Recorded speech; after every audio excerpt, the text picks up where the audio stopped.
Jazakallah, sister. Thank you for your input. Much appreciated. Thank you very much. And we hope you can stay for the Q&A because I know you're a very busy lady. Alhamdulillah. Jazakallah for your input. Now, the next speaker I'm going to be introducing is a community worker who's been challenging anti-Blackness within Muslim communities in South London for over 25 years. This is not new to him. He's been working at challenging anti-Blackness within Muslim institutions and organizations for over 25 years. I used to think he was crazy, but as I got older, I could understand why he used to do what he used to do, whereby he used to challenge, he used to go into mosques, he used to go to madrasas, he used to go to halakha meetings, and he used to call out anti-Blackness within so-called Muslim literature, among so-called Muslim leadership, and among so-called Muslim scholars and imams who are in communities. And he used to go there and he used to challenge them. He'd say, you guys are racist, this is not Islam. And he's been, in his older age, he's kind of cooled down a bit, but now he first started off by setting up an organization to empower Black Muslims in South London called Islamic Action. He ran that for around 15 years. And now he's dedicated his work in working with young people in South London, young people of all denominations and backgrounds under his new organization called the Youth Empowerment Solutions. He's a youth and community worker who works around gang intervention in communities, and he works around youth empowerment. Can I please introduce my dear brother, Mohammed Suleiman. Can you hear me, Aki? I can hear you, my brother. I hope my introduction wasn't too short. You could have gone on for longer. I was thinking, come on, man, more. Astaghfirullah, alhamdulillah, alhamdulillah, alhamdulillah. Shukran jazeelan for that absolutely beautiful introduction. Wow, I don't think I deserve it, to be honest with you, but all praise is due to Allah. I bear witness there's no God but Allah. Muhammad is the last messenger of Allah. And whether I live to be 1,000 years old, I can never thank Allah for raising Prophet Muhammad sallallahu alaihi wasallam, for sending us such a sublime character who was of Afro-Arabian descent, a man of color, a black man, not a pale man as we're meant to believe. As you said, I've been working in the community since 1984.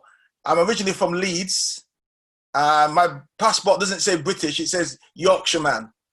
So I'm a proud Yorkshireman. Don't let that fool you in terms of how I'm going to express myself. And I took my shahada in 1984. And I was one of the first Muslims in Leeds, Chapel Town. I lived on Spencer Place in Leeds. And I was the first to go to Central Jama Mosque, which was actually across the road from my house. So one of the first black communities that I set up, one of the first Islamic communities I set up was in Leeds, down with my brothers, my family who came Muslim, alhamdulillah, and the local brothers and sisters in the community.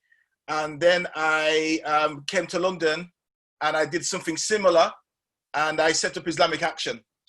And that was predominantly to target the negritude and the self-hate that we find in the Black Muslims because of the insipid and toxic lies and acceptance of white supremacy that many Muslim communities have accepted. Now, today's issue, so I'd like to thank you for the opportunity, Brother Ismail, Brother Ali, and the Salam Project. And I'd like to say I'm honored to be here with these distinguished panel that you have. I think this is a milestone. I think this is a paradigm shift. I think this is a new thinking amongst us. And I believe after today, no one's going back to the old way of thinking, old way of doing things. Because I know you're not, and I know I'm certainly not. Now, as the Prophet mentioned, Mohammed Solomon, I've got BA and MA, taking a PhD, different things I'm doing. But my most important label is Muslim. And that's the key thing for me. Now, I think we have to be completely honest about this.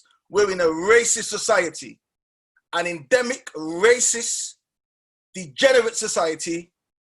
And unfortunately, this toxic mentality has seeped into the mentality of the Muslims. Now, I have to say this in reference to my brother. I'm proud to be a black man. I'm proud to be a black Muslim. I'm proud to be on this panel. And I'm proud of my Caribbean heritage.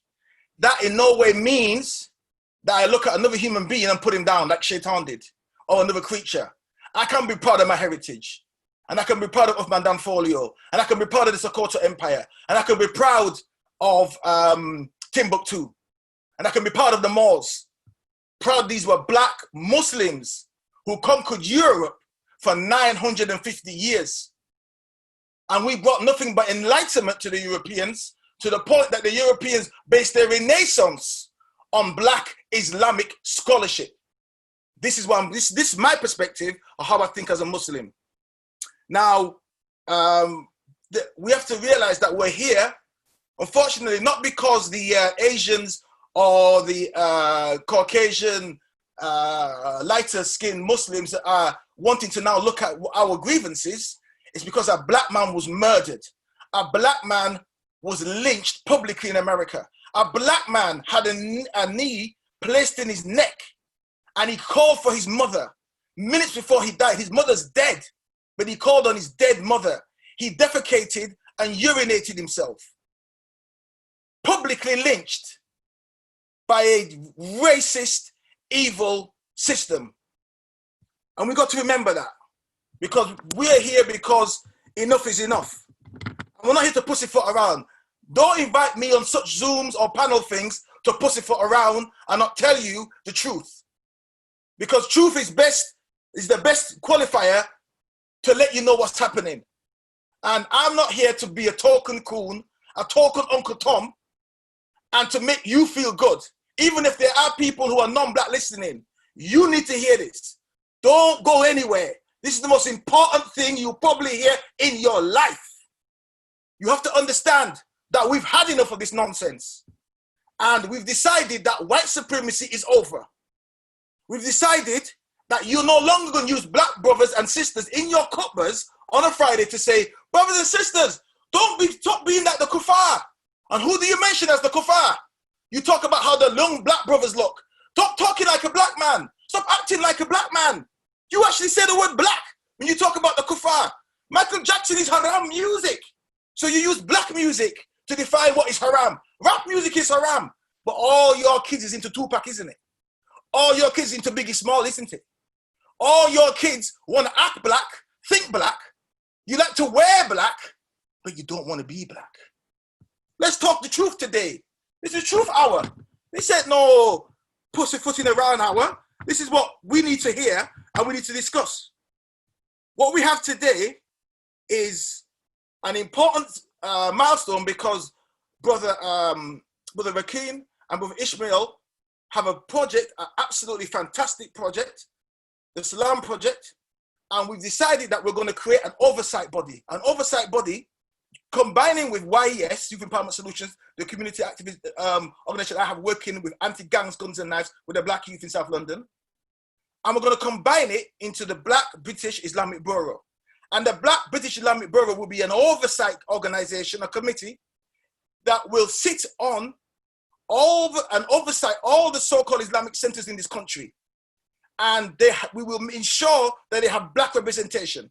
Any organization that does not have black people to challenge anti-black racism endemic in the so-called Muslim community, they are not legitimate. We're going to ask for them to be defunded. Just as they're asking for the police to be defunded in America, we want these so-called Islamic centers, these so-called imam baras, these so-called Islamic places where they get funding from the government to help the Muslim community. If you have not got a black person or black Muslim of color on your committee or your board, you are illegitimate and we shall boycott your backside. We will start a campaign saying black Muslim voices matter and you are illegitimate. You are not representing Muslim community. How dare you go to the government and get funding for a masjid to be built and you claim it's for Islam, but it's for your Diabundi community, or it's for your Pakistani community, or it's for your Iranian community, or it's for your Afghani community. How dare you say it represents Islam? The hypocrisy of it is this. Tommy Robinson is a vile piece of garbage. He's the most racist person you can find. But yet Tommy Robinson, even among his sisters and his family, has black people going out with members of his white family. And you Muslims was calling filth and racist. But how many of you even have a person of color in your family? So a vile piece of garbage like him, he doesn't matter if you got his sister. But you will never, ever, ever allow your sister, your daughter, your cousin, even your mother to marry outside because you feel that a person's color represents their humanity. This is the sickness in you. You have to face it today. You're sick. The Muslim community is sick. It's mentally ill. It suffers from cognitive dissonance. And we have to face these things. I'm only calling out what you are. I'm reflecting back your racism. So we have to not only defend anti-Blackism amongst the existing so-called heritage Muslims, we have to also defend genderism. We have to be a people that we say, just as Black lives matters, just sisters' lives matters, Black women matter, Black Muslim women. We have to start loving our Black Muslim sister. We have to stop looking for a pale imitation of the original woman, because all of you came from Hawa. We came from a Black man and a Black woman, as the Quran talks about. A creature created from black mud, fashioned and altered in shape. Kalakal insan al-hamim. Black mud. So why are we looking for other people to want to marry and be amongst? They don't like you. They don't want you. They rejected you. We've knocked on their door, the masjid, to be let in. They don't want to know about you. So you've got no choice now but to unite amongst yourself with people who look like you, who talk like you, who eat like you. So we've got to look at the beauty of ourselves. This is love talking. We need to love ourselves. Now this oversight committee, we'll challenge these racist hadith that say Satan's a black man, or Bilal was a black man amongst all these white pale Arabs, which is a total lie. He was called Bilal al-Habashi, which means his father was an Arab, and you go by the kunya of your father. That means he was an Arab. I've read hadith in Shiite sources, in Sunni sources, that say don't marry. Imam Ali was supposed to have said, don't marry among the Zinj, for surely they were ugly people, they were smelly people, they were unclean people. This is a lie. When we know Prophet ﷺ was of Afro-Arabian descent. He wasn't white, he wasn't Caucasian, he didn't look like these pale people today. But this is the lie they get you in, because you come from Christianity, and then you look at that pale picture on the wall of Jesus, and you then change that to a Muhammad, don't you? Because deep down, the Uncle Tom in you, the coon in you, wants to acquiesce to the paler skinned person. Let's be honest. When we think of ourselves, Muhammad sallallahu alaihi wasallam, you don't think of a man that looks like me. I mean, he won't wear glasses, obviously, but still. But you don't think of a man that looks like me. You think of a pale person. So this shows the endemic racism that's been set in us from slavery, and then when we embrace Islam. So stop using Malcolm X, you heritage Muslims, non-black Muslims. Stop using Bilal to hide and shield your gutter practices of racism. It's a time for a change. And as we said, we need solutions. Now, what are the solutions? I will purport some solutions. We need a dialogue, which means this oversight committee, composed of the Salam Project and Youth Empowerment Solutions, will actually put a 10-point program together. We're going to approach all the different existing mosques and Islamic institutions, as Brother Ishmael outlined. And we're also going to go to black Muslims and say, you need to fund and support us as well. No more begging bowl from these people. But we're saying that if you're going to fund anything in the Islamic community, black people have to be part of that. Now, we want to set up a consultancy agency and to eradicate this internalized structural anti-black racism and sexism. It'll be a think tank. I think we also have to need these discussions that are offline. I think if we have an offline Zoom, a family-only Zoom, when we can talk freely without wondering, I mean, I don't mind talking freely because you know what I'm like, but other people might feel uncomfortable to say what they need to say. So in the family setting, it's easier because then you can kind of say. Now, what we need to look at, I believe, is the psychological effects of internal racism and racism in the Islamic community. We need experiential workshops. We need outreach programs. So if someone takes the Shahada and becomes Muslim, we no longer use these terms like revert and all this nonsense. Second-class citizenship, revert. You're just Muslim. No Sahaba was a revert. But we take these terms which is another word for black. Or where's the Revert brothers? Who do you think he's talking about? Right? We need marriage agencies. We need youth work teams. We need employment opportunities. We need scholars who reflect our community, not your Uncle Tom scholars who they throw at us, who basically are all underneath them pale people. If you don't respect and reflect our community, then don't put this Uncle Tom token scholar in there, because he's doing nothing for nobody. He's good, but he's good for nothing. We need to patrol the police as black Muslim men, and we need to get the community involved in patrolling the police and making sure that they do their job and they stop brutalizing our people. We need to be politically engaged with the so-called Muslims in parliament and get them active to tackle institutional racism amongst the Muslim community. We need to work internationally with other organizations in America or in the Caribbean and Africa who have the similar aims, want to support and fund us. We can go to all the embassies in England, African and the Caribbean embassies, and ask for their help and their support. Instead of, because we internationalize the problem. The reason why the world is where it is in America, because it's international. If you keep it in the home, America will turn its blind eye. It's only changing now because it's international. We need to internationalize our struggle of racism in this country and expose these communities that are racist towards us. We need better housing, welfare, and we have to make sure that young people are no longer excluded, particularly Muslim kids, like in West London, where Manny works. So many black kids have been excluded from school who are of Muslim heritage. And that's from the exclusion to the prison pipeline. That's what's happening. Exclude the kid, he ends up in prison.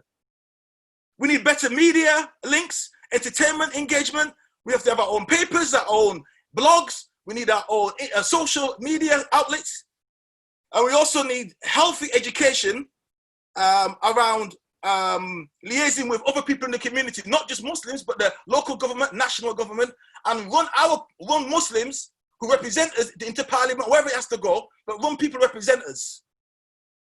We need black businesses to get involved in working with the young people. As Brother Manny said, how long have I got, Aki? Sorry, by the way. Have I finished? Is that enough? 1 minute. Okay. So as Brother Manny said, the youth is the key. I work with the youth. For the first time, young people have put aside their beef and decided to fight to save black lives. Black lives, they would say Black Lives Matter, but they were slaughtering and killing each other.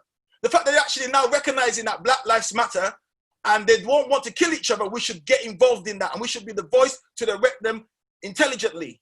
And I say to the Muslims who are not black who are listening, yes, open your heart, open your mind, fight the racism in your communities the same way as you fight Tommy Robinson.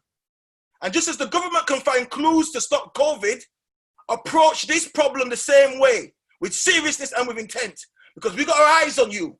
And we're going to put a flame on you that you will never understand, because we're not here to play games with you no more. We're going to call it out wherever it is, and black men are going to stand up and defend their woman. Black Muslim men are going to defend their black Muslim woman and honor her and have her as the queen that she is. And I was called the Kafir 30 years ago by a black so-called Shiite sheikh, because I said black men should defend their women and black Muslims should be proud to be Muslim and don't beg other people to build our own mosques and build our own centers and our own public spaces. And now somebody's died, those same people are coming on now with the tokenism talking about, yeah, we've got to do what Solomon talked about 30 years ago. So we have to start doing the work now. In fact, yesterday. Thank you. Assalamu alaikum wa barakatuh. Wa alaikum salam. Brother Suleiman, Jazakallah for your input and your passion and your wonderful wit and words of wisdom there.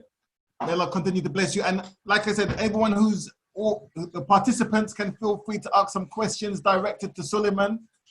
And I'm going to introduce the next speaker.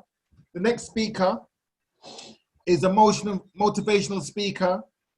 She is an alternative health advocate, and she's a mother, she's a wife, she's a community worker. She's very passionate about women's empowerment in communities, and she walks the walk, not talks the talk. And she's very active in fundraising and philanthropy. There's more I could say about our beloved sister, but I don't have enough time. So I'm going to introduce to you our beloved sister, Sister Anisa Kissoon. Wow. Assalamu alaikum Peace and blessings be upon everyone. I would just like to start with, whoa, Brother Muhammad. That was deep. That was really deep. That was like amazing. Thank you so much for, bringing out our DNA. I think it's important, right? Yeah. For bringing out our DNA and be, we're not apologizing. We're using this platform now. So I'd like to start off with Bismillah ar-Rahman ar-Rahim, in the name of Allah, the most gracious, the most merciful. I'm going to tell you a very quick bit about myself because I'm conscious about the time.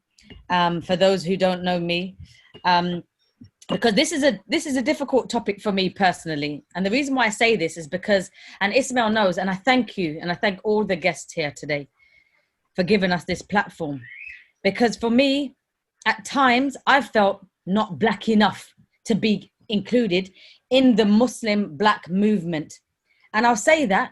And it's a sad thing. So I've been in this kind of gray area for a long time. Like, where do I fit in? Because my mother was Jamaican heritage. My father, who I wasn't grown up with, was Trinidadian. So I've got this kind of so-called mixed look.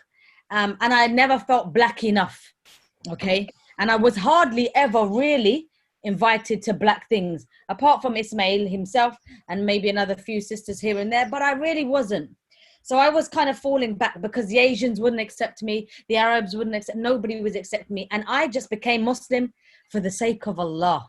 I didn't become a Muslim to fit into any type of box. I just loved Allah. And then all of a sudden, I was met with boxes, and where do I fit? Where do I fit? And then, like a lot of people have touched upon today, where did I fit? Because I was a woman. So I was a black Muslim woman. Where do I fit? It was incredible, and the journey was painful. And first of all, I like to say to everybody who's hurting, it's okay to cry, because the other day I got up at 3 o'clock in the morning and I wept tears, and it wasn't for anything other than just the pain that we have carried, this pain that hurts. And I cried like a baby. And I said to myself, you know what? It's okay. I had a few beautiful, strong women around me that pulled me up, and they said, it's okay to cry, because for too long have we felt that we can't express ourselves, that we have to hold our tongue. And I love a lot of your solutions, Brother Muhammad, because they just resonated with me so much. And to all these other people that, again, reminded us that this racism started off from Shaitan. And the Prophet, peace be upon him, again, I'm just repeating it, that he reminded us that no black person was superior to a non-black person, and no Arab to a non-Arab. SubhanAllah, only those who are righteous, and we must call it out. And this is our time now. This is the time that we have been waiting for. And I hear you, and I really understand that, that begging bowl, because for so many years, and Ismail knows, I have gone and I have done all these freebies for all these channels, these news, these TV channels. I've been that token black woman on the places, and we've had some beautiful people behind us that know that their community is racist and tried, but once those people have been removed or they have left themselves, then the community have forgotten us very quickly. And the reason why I'm going to call this out, and I'm not going to call out names of organizations, I don't mind to, but I'm not going to, because unfortunately most of them fall under this banner, right? So for those of you who don't know some of the works that I've been doing, I'm going to mention two. I'm going to mention the hijama, because this is a prophetic medicine. This is something that I had to go physically into debt with. And it was very difficult for me as a single mother at the time to bring this to the community. I was rejected, shall I say, because I wasn't Asian or I wasn't a doctor. And I wasn't included in their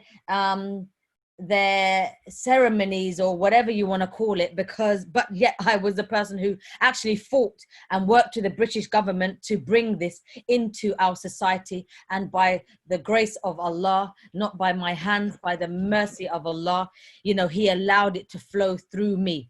But again, I understand that racism, and I went through that, and it hurt. Okay. But more recently, we did the Great Muslim Pantomime. For those who don't know, it's just a British thing. We have pantomimes. We've been brought up with it in society, but we were the first Muslim community to go and do this and have this platform. And actually that platform, for me, I actually used my platform to talk about racism. I actually used my play and the creativity to call out, you know, and have a diverse cast. We even had a Chinese man on that cast. We had Asian people, we had Black people, we had the whole spectrum, you know, on this. And I did this on purpose, and I called out Africa, you know, on purpose. But it doesn't matter that we were in the press. We had millions of pounds worth of press on the BBC, on ITV, in the Times newspaper, on many of these different platforms, right? We weren't enough. We weren't enough for this particular charity, okay? And because we didn't make the quota in terms of money, even though we were given the worst campaign, the most difficult campaign to work with, which was the winter campaign, and even though we sold out on tours. We did 20 cities. On the first tour, my mother had died 3 months prior. I lost my mother, but yet I'm writing with tears this script.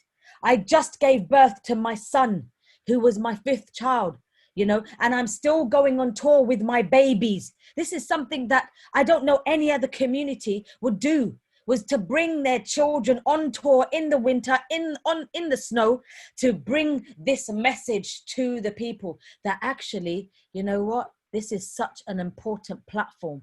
And we still weren't really recognized. We still wasn't really accoladed. They still thought this was a fluke, even though 3 years later, we were still consecutively in the press, even after not having the token BBC representative.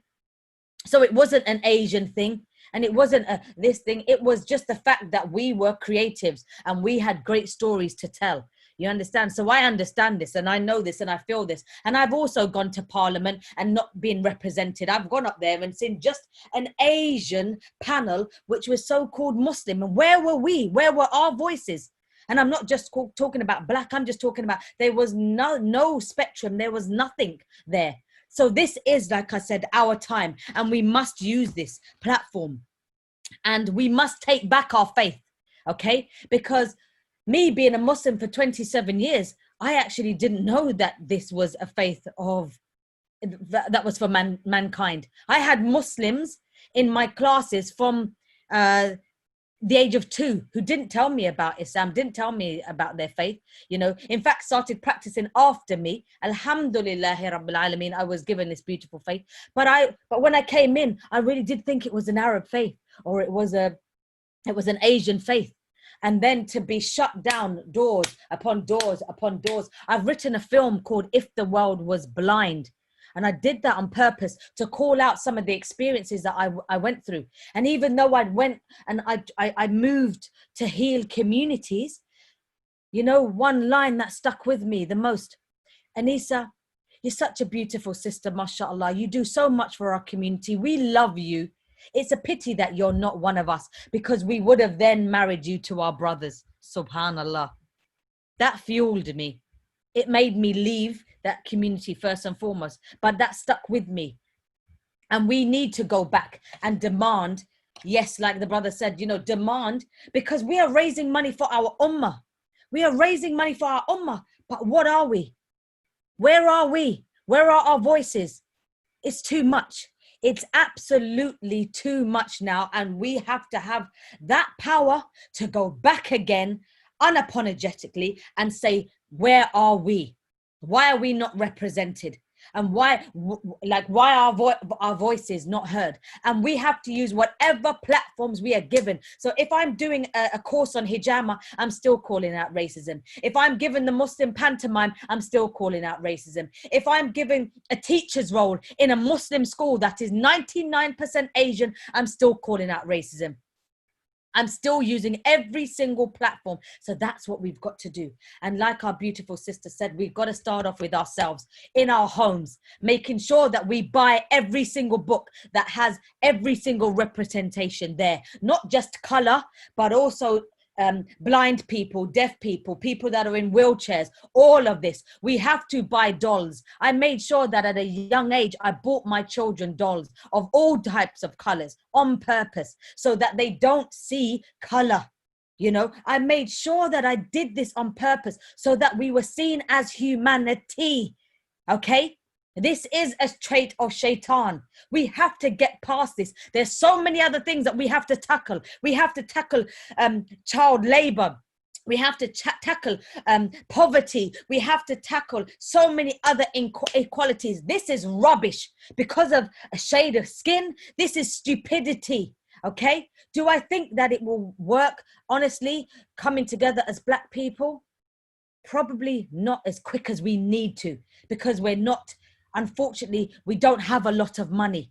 You understand? We don't have a lot of resources. Okay? We need to join together. We need to work together as a whole global community. We have billionaires in Nigeria who are there, you know, subhanallah. We need to say that these are our people. We are you. We need to take some of these resources and we need to make this world a better place quickly for the next generation, Ya Rab.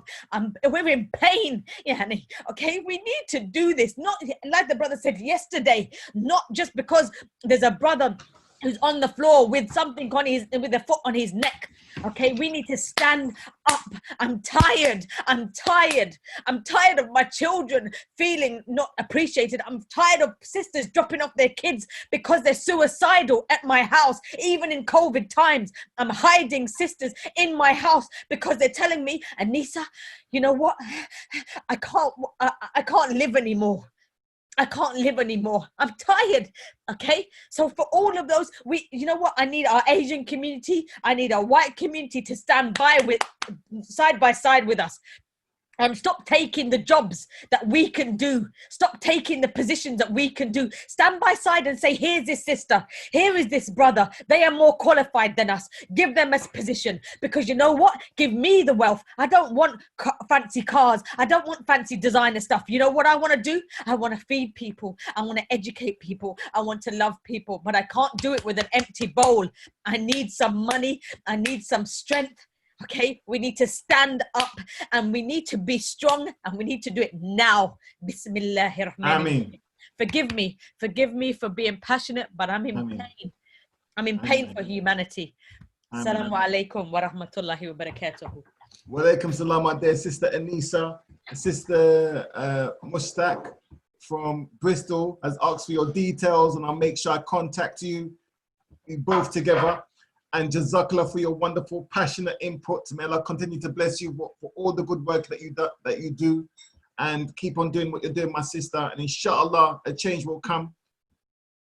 The final speaker I'm going to introduce, okay, today, I hope she's still there, is a sister who does community work. She's a social influencer. She's a motivational speaker. She's an author. She's a publisher, and she's a wonderful role model, and she's an events coordinator and an events host on many occasions. Can we please wait and behold our beloved sister Hafsa Dabiri. Assalamu alaikum. Assalamu alaikum. Wa alaikum salam wa rahmatullah. It's amazing to be here. Amazing. Jazakallah. Thank you for your patience. Yeah, alhamdulillah. I just wanted to say that Jazakallah khair to everyone who's obviously spoken before me, and all of the input and the passion. Allahumma barik, may Allah subhanahu wa ta'ala allow this to be a moment of transformation for everybody who's listening and all of us who are speaking as well, and for the wider world and the wider community. Allahumma ameen. So just to quickly introduce myself a bit more specifically. So I currently just graduated as much as a 2020 student can, from politics and international relations at Queen Mary, alhamdulillah. And during the time that I was at university, I did a couple of things. So I kind of have a background in finance, but I was also the founder of an organization called the Dabiri Group. And the focus of the Dabiri Group is to increase empathy and understanding within the Muslim community. And we do that through a number of ways. So I think Brother Mohammed was talking about sort of consultation and research. And we've been doing that, alhamdulillah, for the last couple of years. So we do consultancy basically with ISOCs and Islamic societies that have issues, whether it be racism or gender dynamics. We've been quite trusted by universities like Cambridge. We've gone to their ISOC and we've sat down and had conversations with them addressing issues like Arab and Asian supremacy, and how that affects Muslims and Black Muslims specifically. And then also outside of sort of our research and our consultancy, we also have events, as Brother Ismail spoke about. So we have the Discovery Talk Show that we run on an annual basis. And that is basically, for me, it's like a space where I know I've heard Black Muslims walk into that space and they're just like, the vibe here is crazy. I've had people who have cried upon entering the space because they're just like, I've never felt so accepted as a Black Muslim within a space. And it's just a space that's accessible for everybody, regardless of your race, and regardless of your gender. And I think, you know, just down to the little things of having jollof rice instead of biryani has been a thing that people sort of really enjoy. But the space itself is there for discussion. It's there for emotional release, and it's there for us to find solutions to the issues that we have in our communities. So we tackle issues like mental health, like politics, media, relationships, and even the last talk show that we had in January, we were talking about whether or not Black Muslim men experience Islamophobia. And it was obviously a trigger topic to basically be able to understand the differing, the intersectionality of people's identities and how that reflects in the conflicts that they may experience on a day-to-day basis, and then also sort of Black Muslim women and how they have an intersectional identity that comes with its own conflicts and pressures as well. So that's what we do at the Dabiri Group, alhamdulillah. And also while I was at university, I published my first children's book, and I have some other children's books coming out. But a lot of the times when I'm asked to talk about the book, The Seerah the Basketballer Says, Inshallah, I always talk about my sort of story of my identity crisis that I went to as a young person, and how that inspired the book. Because for me, I felt like, as Sister Layinka mentioned before, you have to be able to see yourself. You have to be able to imagine yourself as being different things, and being able to just be, and not having to, because I think as Black Muslims, especially within the Discovery Talk Show, we have to literally have sort of talks and emotional sort of guidelines at the beginning, making Black people understand that this isn't a space where you have to be defensive, because we are constantly on the defense. We're constantly having to prove ourselves to people. We're constantly having to defend our identity, our Islam, our Blackness, our Muslimness. And, you know, for me, it's really important that we create spaces, but also create literature that allows Muslims to just imagine themselves, Black Muslims especially, to just imagine themselves as being able to just be, inshallah, and not having to, I think also the rhetoric that we get online a lot, especially in the influencer space. I wouldn't call myself an influencer, but I'm kind of, you know, I follow a lot of people, so I kind of just see what's happening, especially in the influencer space. We see a lot of, you know, the first Black Muslim to do this, the first Muslim woman to do that. And we never see you know, it's always, you have to try and be better, or you have to try and break a stereotype that doesn't even exist in the first place. And, you know, I feel like that can be quite damaging for young kids who, they look at their counterparts who are blonde or Asian and Arab, and they're just being kids. They don't have to deal with, you know, what is my future going to look like, or am I able to be a Muslim because of my Blackness, and all of these really complex questions that kids might have to think about. So within the book, The Seerah the Basketballer, the main character is a Black, very much Black, hijabi, a little girl who her Blackness and her hijab is not what is the focus of the book. It's her self-belief, it's her faith in Allah subhanahu wa ta'ala, it's her building her confidence. And inshallah, we hope to sort of continue that series so that kids can sort of have something to sort of uplift themselves and their identities. And the last thing that I kind of do as well, what I've kind of done that I want to focus the next sort of, I don't know how many minutes I have left, but this is what I'm going to be talking about for the rest of the time, inshallah, is my dissertation that I did on the experiences of Black Muslim women within university spaces, but from the viewpoint of acknowledging their intersectional identity, but then also the colonial histories that exist within university spaces. And funnily enough, you know, my dissertation supervisor was like, yeah, no, Hafsa, this is a topic because obviously there's racism, there's the gender dynamic, and it obviously is going to be quite complicated for Muslim women in terms of their Blackness as well. And most of my dissertation actually ended up being about anti-Blackness in the Muslim community, not even the wider community, unfortunately. We face so much outside, but I had to focus on ISOCs. I had to focus on Asian and Arab Muslim men, because when I sat down to have focus groups with these Black women, they were saying, you know, the stories they were telling me were just, you know, things that I could relate to, but were also very, very abhorrent to think that these are not even men who are not Muslim. Most of their complaints were men who were Muslim, were Asian and Arab men within their Islamic societies, within their degrees, within their classrooms. And that's where they felt that they felt a lot of anti-Blackness and a lot of misogyny, and I could experience and understand that, you know, patriarchy did exist within their institution. So I kind of just want to go through it really quickly. Inshallah, once it hasn't actually been marked yet. It's currently still in the process, but for me, these ideas are just quite important. So the first is that obviously there is a social dominance of Asian and Arab Muslims in the UK, and that's something that we have to understand in an academic sense, I think, in terms of social dominance theory. So what that means is that when there's a majority of people within a space, it's their ideas that are replicated, it's their culture that's replicated, it's their language that's replicated. And what I had to address within my dissertation was the idea that social dominance theory doesn't actually align with Islamically how we should be perceiving the idea of ummah. There is no social dominance theory within the ummah. There's a majority of this culture, and that's how you're going to practice your Islam. Do not be talking about, you know, your Sufi practices. Don't be talking about your your Maliki madhab, because we're all Hanafi over here, kind of thing.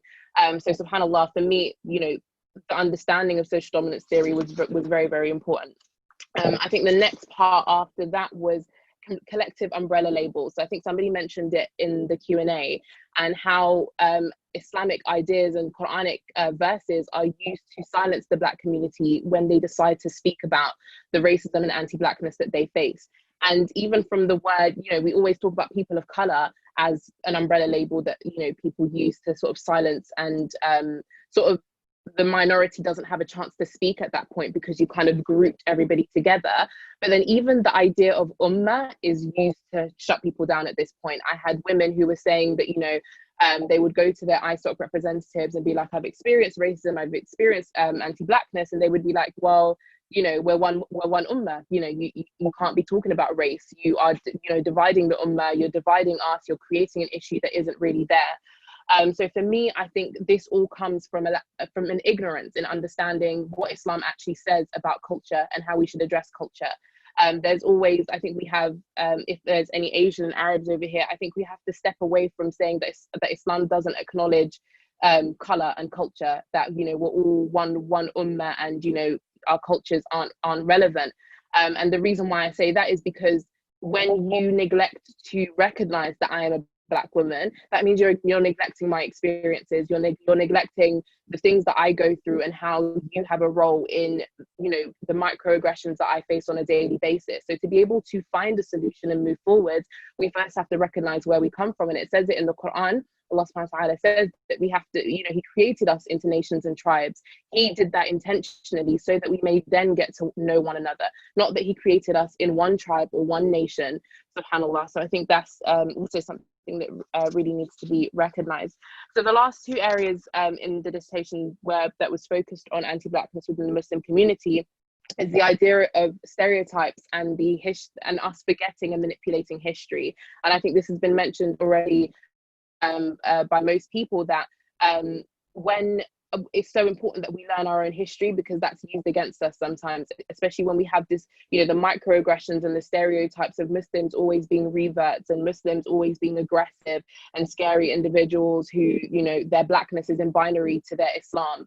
That is all a method of chipping away at our great and rich history that built the foundations of the Islam that exists today. And it's those microaggressions that I think a lot of Asian and Arab Muslims have to address, that even though you might think that, oh, it's just a really light comment of saying that, you know, oh, I find Black Muslims sometimes a bit scary, or, you know, you're a bit aggressive sometimes. That is a microaggression that is reflective of an inner disease of the heart. It is an inner and deeper disease that sort of acknowledge for ourselves, and that they neglect to acknowledge as well. So I think, you know, as mentioned before, there are people like Mustafa Briggs who are really trying to enrich the social media space and young people, especially with the understanding of Black history and Black Muslim history especially, which I think is extremely important, inshallah. So that was the dissertation that I worked on, alhamdulillah. But I think just coming for the last couple of minutes, just coming back to my experiences with the Discovery Talk Show, I feel like Sister Anissa has mentioned this as well, in terms of how she sort of was building her own creative venture and faced sort of discrimination, racism, and anti-Blackness. Even with the Discovery Talk Show, it was quite crazy to have people not even recognize their own privilege or recognize their anti-Blackness and pass it off as Islam, to the extent where we were just, you know, trying to raise money for a charity as part of the talk show. And so online we were trying to get businesses that would, you know, sponsor the event by, not even in a monetary way, just being like, okay, you know, you can send us a product and we'll be able to sort of auction that off or use as a raffle prize, etc. And I remember there was a sister who responded by saying, you know, it's very un-Islamic, it's haram, it's divisive. And this was off of her just going onto the Instagram and just looking at the Instagram. She didn't know anything about what we do, what we wanted to offer. She was just like, yeah, you have a Muslim sister who's not wearing a hijab, you're spreading fitna. I don't understand, you know, where, like, you know, shuyukh, I haven't seen any, she was like mentioning different shifts that she feels like wouldn't agree with what we were doing, subhanAllah. And it's quite funny because for me, I think I was quite naive up until that point as to how people can actually be so stuck within their ways and so manipulative of the faith to be able to weaponize the Quran and Sunnah to justify their own sort of discrepancies and their discrimination. And I think one of the things that we really have to go back to is understanding the faith. A lot of the times when I've had these Zooms over the last couple of sessions, it's literally been, like Sister Leonka said, you literally have to go back within yourself and redo the foundations of what Islam actually is and what it means to you, and the practices and the Sunnah, because subhanAllah, I think, you know, the world that we're living in is literally just, you know, evidence of the fact that so many of us have just lost our way, subhanAllah. So I think definitely reconnecting with the faith, inshallah, ensuring that we are proactive in seeking knowledge, in creating spaces. And just on the last thing as well, like even in terms of Black Muslim spaces, I've had to create videos justifying why Black Muslim spaces even need to exist in the first place. And I've had people send me messages like, you know, you're dividing the ummah, astaghfirullah, it's so haram. And for me, it's just like, you don't go to the community who's going through the trauma to find the solution. You find the solution and you find the problem yourself. But also as Black Muslims, we have to be unapologetic in protecting our mental health, our spirituality, and our kids and the generation to come. And so for me, Black Muslim spaces will always need to be a thing until we have rectified our community and, you know, reunited as the ummah that the Prophet ﷺ cried for. So may Allah subhanahu wa ta'ala make it easy for us and accept it from us as acts of ibadah, inshallah. But yeah, assalamu alaikum. Thank you for having me. Ameen, ameen, ameen. Jazakallah, sister, for your wonderful input. And alhamdulillah, I never knew that was you behind that that research. I was sent the WhatsApp message about the research. So alhamdulillah, very honored. Yeah, there's two different ones. So the Black Muslim Forum. No, there was no one asking for Black sisters to come to a university to be part of a focus group. Oh yeah. You just said it. Yeah, alhamdulillah. May Allah bless you, sister. Jazakallah, everyone, for your input. but I'm asking all the panelists, don't run away just yet.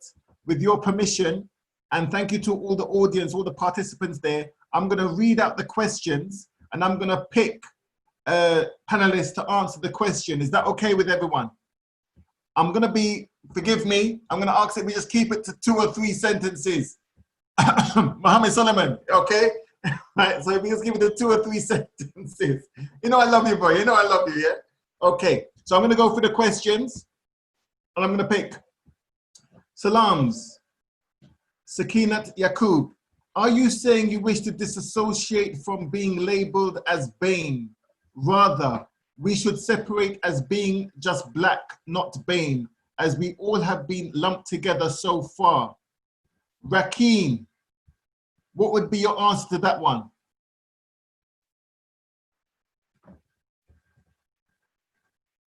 Shout out, sister. Yes, alhamdulillah to our sister, mashallah, assalamu alaikum. Sakinat Yaqub for the question. Sakinat Yaqub, jazakallah khair. So the question was about, do we want to separate from being BAME? BAME. Yeah, black, Asian, minority, ethnic. Separate why? I don't. So I'm trying to understand the question. Can you?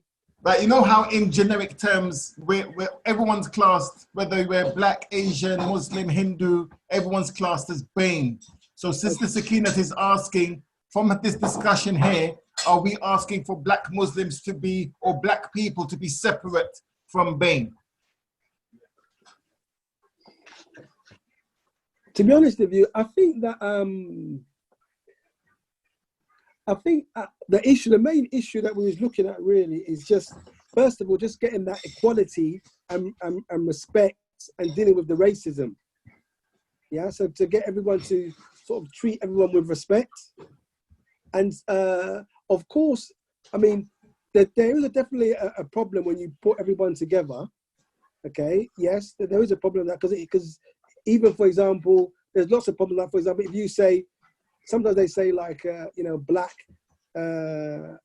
people are not doing well in education. But if you go to university, you'll find it's full of like, West Africans. You'll find that, it's full of Africans. So when it can be a problem when you put all the communities together. Yeah, but I think that's not the, to be honest with you, sorry, I didn't really get the question that well. Well, it's okay, my brother Rakeen. I'll get another one for you. And don't worry, Sister Sakinat, we're going to get someone to answer it. I'm going to move swiftly on. Right.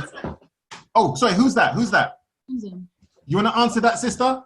Yeah, I want to answer that question specifically for the. Okay. So Take it away. I think yes. There are terms where it is incredibly important to understand data when we talk about BAME communities. Especially like for me, like I work in the education sector. And often when we talk about like institutional racism and how that plays out for people of color, it's only when you tease out that data that you understand that that black students, and I'm talking black African and Caribbean students, are discriminated against in terms of the results that they get, and have face far greater institutional racism. So what happens, what universities like to do, and this is specifically from my experience, is they like to group things together to make stats look better and say BAME students, there are more BAME students in our institutions, BAME students are doing well. The Black attainment gap, using BAME as a term, isn't as high as it should be, but actually when you tease out that data, you find that black students are doing far worse, and it's actually Asian communities and Arab communities are doing far better for many different reasons. I think that's the thing that needs to be teased out, and I think that plays out actually same when we talk about the prison system, when we talk about like any form of like in the way institutional racism plays out. I think it's important to recognize that the African and Caribbean experience is always very different. So yeah. Jazakallah, Sister Zamzam, for the clarity there. I hope Sister Sakinat is very happy with the answer. The next question, I think I know who this brother is. It says anonymous attendee, but I reckon it's a brother I know called Brother Akhtar, the Glasgow activist. And he says this, it says, anonymous attendee, Black Muslim voices matter. Mohammed Solomon is powerful. Send him up to Scotland, Ismail, as soon as lockdown is over. I'm keen to get him into our student and mosque circles to help educate our ignorant communities. Preach, brother, preach. Suleiman. for this brother to get hold of you, what's the best email address? What's the website? Let us know. Shukran to brother anonymous actor. Yeah, I'd be delighted to go to Scotland. I've traveled most places anyway, generally speaking. So yeah, that'd be fine. You can get hold of you, Ishmael, through you. That's fine. Okay, brother actor or brother anonymous attendee, holler at Ismail. You know my email address, info@thesalamproject.org. Yeah, you know how it goes. Just holler at me. Okay, next question from our beloved sister Zena Edwards. There are many politically black organizations originally started by black people because of an oppressive black experience that are directed, led and headed by someone of Asian heritage. What are the panel's thoughts on this? I'm gonna go to Suleiman. No, Rakim, because Rakim never answered the first one. Rakim, you got a chance to redeem yourself, my brother. What's your thoughts on this? SubhanAllah. To be honest, like I think one thing is that we're not saying. I think it's important for all Muslims to understand that we're not saying that we want to like be apart from Muslim communities. So we have just black Muslims and everybody else. We're not saying that we want to divide ourselves away from them. Okay, this is very important because some Muslims will say, oh, these are separatists. We're not separatists. That's the first thing. But secondly, it is important for us to be working, to have safe spaces where we can work with ourselves as well and build. It's very, very important. Just like Rasulullah sallallahu alaihi wasallam when he said that, you know, learn the deen and go back to your people. Okay, so it is important for us that we have safe spaces. So, for example, I know many Muslims around me who are from the black community. Alhamdulillah, they're lucky, you know, that they met us when they did. We was able to surround them with love, okay, love and support, and we understood where they were coming from, okay. And so, give you another example. Well, there was a sister. I don't know if some of you heard. I always talk about this. She's from the Caribbean. And she's like a musician, and she converted to Islam. She converted to Islam, and then she made a song about Islam, okay? But then she was abused. And the abuse was so ugly, I couldn't believe it on social media. They were really cursing her, saying really terrible things to her, okay? I only found out about it by someone was trying to defend her. So I tried to reach out to her. I haven't been able to get her. I'm not even sure if she's still in the deen, because the abuse that she got, okay, from, you know, more Muslims, it was terrible. Things like, you know, this thing is not for you. You're just like a dirty, I can't even repeat some of the words that were said against her, okay? Now, what I was thinking to myself is that, subhanAllah, it would have been great if she would have met, you know, like a black sister or sister who's from the deen, who's already in the deen, who could have supported her, right, and protected her from all of this garbage. Okay, so we do need some safe spaces where we can work and grow. And also as well, I think for all of our Asian and Arab brothers and sisters, that they can help, but they just need to be able to listen, not to take control, not to run. No, they don't need to do that. Listen. You know, even I've got some good Asian brothers that want to help and support. Alhamdulillah. So we're happy to help, but they don't need to lead. Now, we know what we need. We know what we need. Okay, alhamdulillah. Jazakallah Rakim, thank you for that wonderful answer. To our beloved sister Hafsa, this one is for her. It says, I would like to read Sister Hafsa's dissertation because the topic is very dear to me. Where can I read your dissertation? Sister Hafsa? Yeah, I'm gonna make it available, inshallah, as soon as it's been marked and gone through the formal processes. So if you drop me your email address, inshallah, I'll make sure to send it to you as soon as I can make it available. Can they get hold of you via your social medias? What's your Instagram? Of course. What's your Instagram and Facebook, if you don't mind me asking? For the sister, my Instagram, Facebook, and Twitter, all of it is my full name, just Hafsa Dabiri. If you type that in, it should come up, inshallah. Great. Jazakallah. All right, let's see. Any more questions? How do we, okay. Bear with me. A question for Zamzam. You were targeted by right-wing media and labeled, you were labeled by right-wing media and you were slandered against. What support did you get from the Muslim community? I never even know about this, to be honest. Did you hear that, Sister Zamzam? Yeah, I did. No, I can see the questions. Oh, sorry. Yeah, I did. That's fine. I did. There was a media witch hunt actually that's happened several times to me. But I think first of all, I've spoken about this in depth in the past. But the reality is I didn't receive the support from any big organization.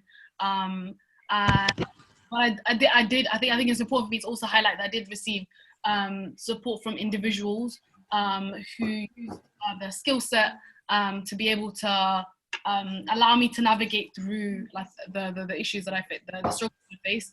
And actually, like I think all of that really drove me to to continue doing the work that I do now. So yeah, I think that it also allowed us for me to like really call out some organizations and hold them accountable to be able to really stand up for Muslims rather than just having the word Muslim in their title. Thank you very much, Sister Zainab, for your wonderful answer there. Did I say Sister Zamzam? Sorry, my wife's correcting me there. I apologize. I thought I said Sister Zamzam. That's fine. Oh, sorry. There's another question for me. Can I answer that question? Please. Okay. All right. Go for it, sister. Do you want me to say the question, or are you okay? Do you want to do both? That's fine. I can read it out. So somebody asked me about why is it until recently Somalis didn't see themselves as black. I think first of all it's important to talk about how we define blackness and what that actually means, and because we've spoken about how we define Muslimness and what that means. And I think for there are many reasons and many facets to this, but I think the Somali community, which I can speak for, has I guess infamously been told by many African countries. It plays out on social media all the time. The big question of are Somalis black? And I think it really comes down from and I think there's a question within the Somali community in terms of like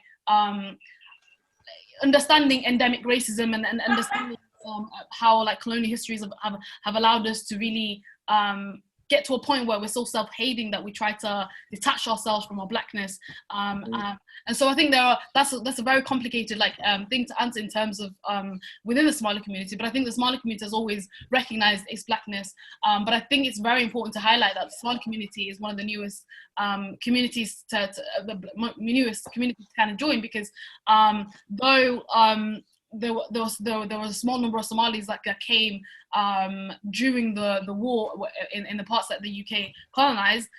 Somalis came in their masses during the Civil War just 25 years ago. And I think that's an important thing that people forget and highlight that. So this rich Somali community that we see is in their first generation, and it's just starting to really build a community right now. And so I think that's an important thing to highlight. And if I can be cheeky, I wanted to answer the question about political blackness, because that's something that's come up in my work constantly. Political blackness was born at a time where there was a small number of people of color that needed to organize for a collective reason, right? It was born out of a necessity to organize together as black, as Asians, as Arabs, because we were discriminated against in the same way. I think now we're in a space where the progression of politically black people has shifted very differently, and so you have the Asian community who are seen as who are doing far more in society and have progressed better in society than African communities for particular reasons. And I think you can't talk about those issues if you don't break apart the parts. So to me, political blackness is dead. I don't think it's necessary. I don't think it's needed anymore. And I think even comes into understanding how like some Arab communities are even classed as white in certain societies. So actually, when we talk about so I guess to summate, like I think the word political blackness is no longer needed, is no longer necessary. And we should really move away from those kind of organizations, because often what happens is those politically black organizations speak on behalf of black people and have no black people in their spaces. Yes. And we're done with that. We're tired of that. Done with everything there. Anyway, thank you, Jazakallah, about my sister Zam. Okay, I've got another question from our dear beloved sister from Bristol, Sister Mostak Hussein. Okay, some Asian Muslims have weaponized Islamophobia to silence our voices and call out racism. We are also accused of invoking racial tensions and divisions. Our Muslim black men don't challenge this and stand side with the perpetrators. How do we begin to challenge this, especially to get more of our brothers to stand side by side with us, rather than with the so-called Asian Muslim community leaders? Jazakallah. Dear brother Mani Abdul Kareem, can you come on this one?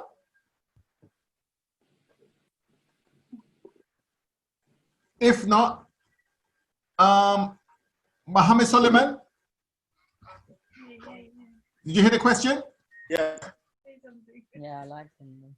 Right. Some Asian men have weaponized Islamophobia to call out when we as black Muslims call out racism. And this sister believes that not enough black men stand up against racism within the Asian community, that many black men stand as so-called tokens by the Asian Muslim leaders. I'm just paraphrasing. Yes. Sister Mostak. This is a very important question, and it's very pertinent, and it's what I touched on earlier in my introduction, which is there is an inner Kun, an inner Uncle Tom, an inner Uncle Bilal in the psyche of many black brothers. So when we become Muslim, we replace the blonde-haired, blue-eyed image of Jesus when we were Christians, and that internalized hatred through slavery is still endemic in us. So we consistently battling with, when we take Shahada, should we still, we still want to be Muslim, but then we're constantly looking, as the sister mentioned, the majority of the people we see, we don't see ourselves in there, are painted as white. So put me on a piece of podium, you might have a picture of him, but you see the hand, you don't show the face and be flame on the face, but the hands are white. You make films like The Message, and you don't show the Prophet ﷺ, but you show all of his family, Jafar and everybody else as white. And you show Bilal as black, as the only black person walking around these people. And even when Bilal goes to Ethiopia in the film The Message, he's blacker than the Habashis that he's meeting. So we have this inner kind of self-hatred as black men generally. But when we become Muslim, we bring it into Islam.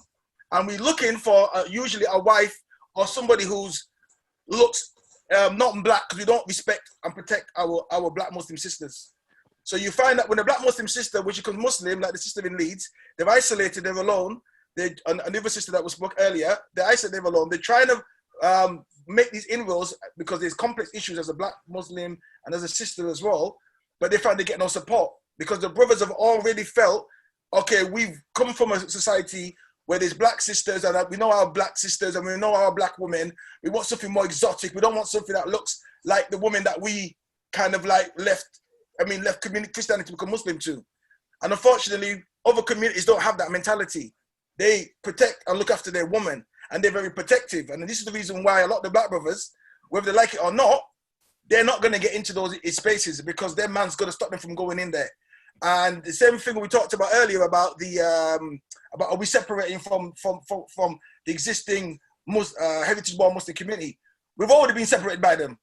It's not a case of us running off and trying to be different from them. Whether we like it or not, they might separate from us. The man don't want us around. The man don't want to bring you into their thing, whether we like it or not. So we got no choice but to do what we need to do and not look to them for nothing else because we tried it. So it's not even a case of, oh, you guys are running off and not being separatists. You made the separatists. You created us to be this way. We didn't make ourselves this way.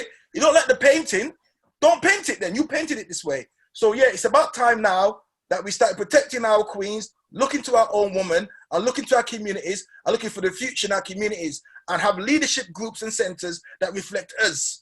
You cannot have a black body with a white head and call that a normal situation. This is the problem with a lot of these Muslim brothers. Even if you go to a lot of the mosques, like Brixton Mosque, love it as I do, we don't have ourselves running the place or representing it. And it's seen as a black center. So we have to start doing things for ourselves. As Brother Manny said, get our own centers, our own places to sit down, where the man can't turn off the light on us, where it's not funded, but we own it and we buy it, buy land, and do what the other communities come, the Somali community, the Turkish community, they all come, the Nigerian community, they've come and they've bought properties, bought spaces, and they do their thing. And now we need to do that now. Thank you, Suleiman. Love the answer there. I'll be straight with you because of time. This is the last question we're going to answer. Okay. I'm going to give the first answer. Alaikum salam. Pardon? Do you want a question? I have a question for you. Okay. For you, I got one more question after this then. Okay. Man, no, I had to leave for a bit, so I missed, and somebody just informed me that you was asking for me. Sorry about that. That's okay, my brother. That's okay. But whatever it was, I think you might have got more than the answer from Suleiman. But I think it was to do with. I'll be very brief about weaponizing Islamophobia. Yes. You know, and using it. Listen, the reality is the numerical majority of Muslims in the UK are from Southeast Asia. So any Islamophobia is going to affect them more than it affects anybody else, because that's the association, that's the connotation of Islam in this country. You and I can be walking down the street. We're just black guys walking down the street. We're not Muslims or anything like that. But as soon as you see somebody who looks like he's from Pakistan or Bangladesh, there's the immediate association. So that's why, because to be honest with you, that's who most of the Islamophobia is directed against. It's against those communities because they are visibly seen as Muslims. That's what people understand. And even black people as well in this country, the majority of black people, especially the ones from the Caribbean, they actually think that Islam is an Asian religion. You know, so most people, so when they're weaponizing it, they're only doing it because they are overall, in the main, they are the main victims of that Islamophobia themselves. That's just a reality. Jazakallah, Mani Abdul Karim, for your answer. This question is going to be for Sister Sienna, but I'm also going to give it a little answer as well. But I'm going to, moving forward, what can I do as a black Muslim woman living in Leeds as part of the anti-black Muslim movement? I'm going to say this. If you're a sister in Leeds and you want to do some work against the anti-black movement, Muslim movement, please contact me on info@thesalam project project.org,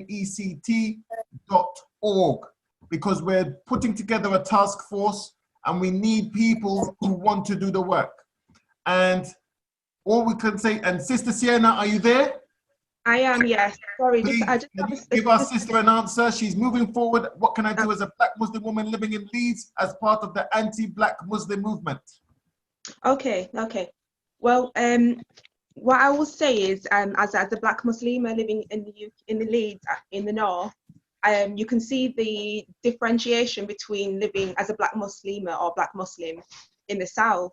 So, as a black Muslima, I would say there's not very much representation up north for the community, or maybe representation that has enough funding for the communities that are based like you would see in London. So I would say, please go out there, try to make an effort to make yourself in representation in different things like different communities. Try to go to events that you feel are representation of yourself. I would say an organisation that I've worked with is called Solace UK. They're based in London, and they are a revert community for Muslim sisters who are wanting things like therapy, things like counselling, things that just a simple community events that would help with maybe helping with you going out to meet people, maybe networking.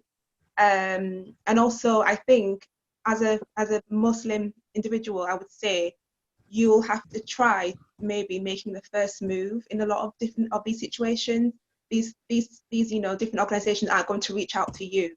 So as a Muslim, if you're struggling, if you're feeling low, if you have any issues that you feel like you can't speak with anyone else or they would understand, I think you'd have to go and make the first move and try to seek that support, because it won't go away. You'll always have that feeling in your heart that you do not fit in some situations. So I would say go and get that support. Even speaking with Brother Ishmael, that was, he's been such a great support for me, for the last few years. Even in terms of getting married, I had no, communications, no networks, or other reverts that were based in Leeds, let alone the North, to help me and support me finding a husband, things like that. So I would say always go out there, but don't make yourself a target. If you feel that you're threatened in any way, or you have anyone that's would potentially hurt you, don't go out there alone. Try to have other people around you that also feel and understand as a person what you're going through. Jazakallah, Sister Sienna, for your wonderful answer. And thank you to all the panelists. Thank you to all the participants and all the attendees. I know time is precious. Our families want us, our loved one wants us, and our homes wants us. So thank you to everyone. And thank you to Brother Ali as well on the tech, who's done a wonderful job in providing the tech support. And thank you to everyone who's been part of this wonderful experience. And hopefully this will be the 5th of many to come. Jazakallah. Rakim, can you leave us with a leaving dua? Assalamu alaikum. Okay, inshallah. أعوذ بالله من الشيطان الرجيم. إن الله وملائكته يصلون على النبي الذين آمنوا صلوا عليه وسلموا تسليما. اللهم صل على سيدنا محمد الفاتح الأغلق وقاتل ما سبق ناصر الحق بالحق والهادي إلى صراطك المستقيم وعلى آله حقا قدر المقدار العظيم. ربنا آتنا في الدنيا حسنة وفي الآخرة حسنة وقنا عذاب النار. يا مقلب القلوب ثبت قلوبنا على دينك. لا أنت سبحانك لا كنت من العالمين ولا حول ولا قوة إلا بالله ولي ولدين. اللهم صل على سيدنا مصطفى وعلى آله وصحابه وسلم تسليما كثيرا. سبحان ربك رب العزة عما يصفون والسلام على المرسلين والحمد لله رب العالمين. بسم النبي رسول الله صلى الله عليه وسلم. بسم الله الفاتحة. بسم الله الرحمن الرحيم. الحمد لله رب العالمين الرحمن الرحيم مالك يوم الدين. إياك نعبد وإياك نستعين. اهدنا الصراط المستقيم صراط الذين أنعمت عليهم غير المغضوب عليهم ولا الضالين. Ameen. Jazakallah. Thank you to everyone. Have a lovely day. So I should have a nice evening. All the best. Jazakallah. This isn't done. My brother Suleiman's going to make sure we're going to be putting our feet in some people's necks in the Muslim community in the UK with Rakim's cool, calm persona as well. So please remember us in your du'as. Jazakallah. Assalamu alaikum. If you want to know more, go on the Save Our Boys Facebook and Instagram. Go on the Salam Project Facebook and Instagram. Go and check YES on the Facebook and Instagram. Go and check out our beloved sister at Hafsa Dabiri on her Facebook and Instagram. Our brother Muhammad Mani Abdul Kareem from the Salamat Foundation. Check out our dear sister Layinka on Facebook and Instagram, and inshallah connect, and inshallah we'll be doing some more, inshallah. Let's do the work and let's talk. Assalamu alaikum. Thank you very much.